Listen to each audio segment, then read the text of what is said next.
We have a hard time conceptualizing this because we've always lived as sinners, flawed people in this broken world. What would it be like for all of that brokenness to be gone?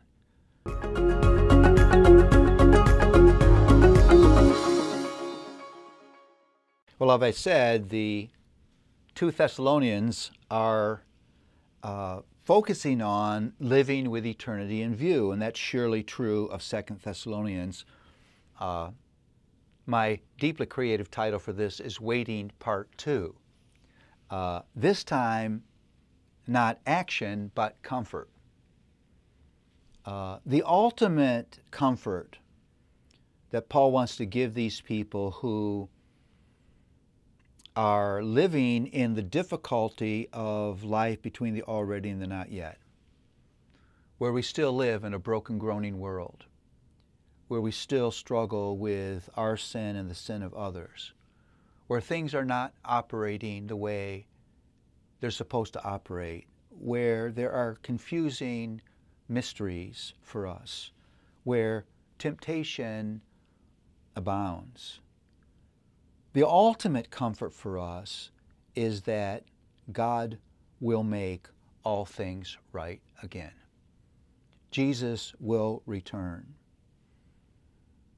And there will be no more suffering. There will be no more sin. There will be no more sorrow. That He will, in fact, make all things new.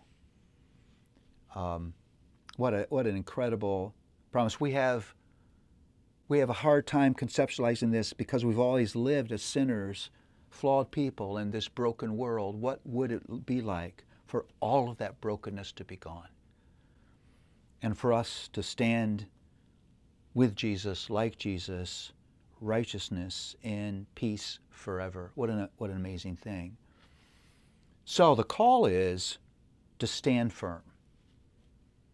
Don't be wooed away from the life you've been called to, from the teaching that you've been called to.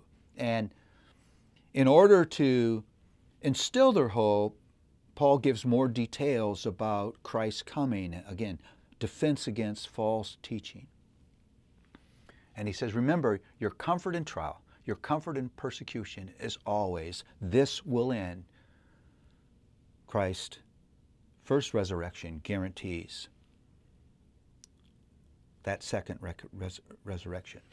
But as he's calling them to comfort, Paul has to deal with a misunderstanding.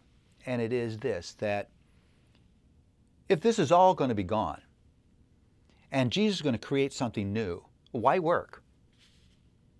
Why not just chill out and wait for it to happen? What good does it do for us to work?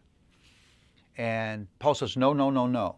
And returns to that action emphasis that was there in 1 Thessalonians. 3 things he says. Don't ever stop doing good. Do good. One of the ways you live with eternity in view is you commit yourself to a life of doing good.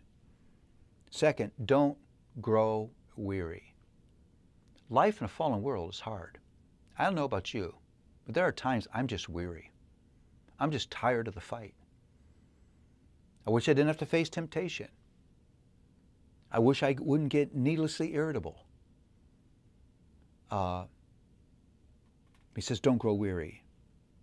And then he says, wait in hope. Let hope fuel your waiting.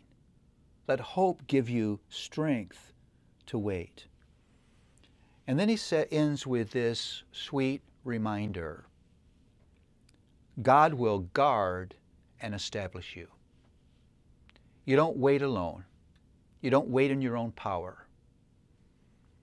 You are not your own security system as you wait. You are never your own strength. You never grow yourself. You never grow your own ability to wait. It's God who guards you. And it's God who establishes you. The reason we have hope in waiting is because God is working in the wait. He is with us in the wait. He strengthens us in the wait. He gives us wisdom in the wait.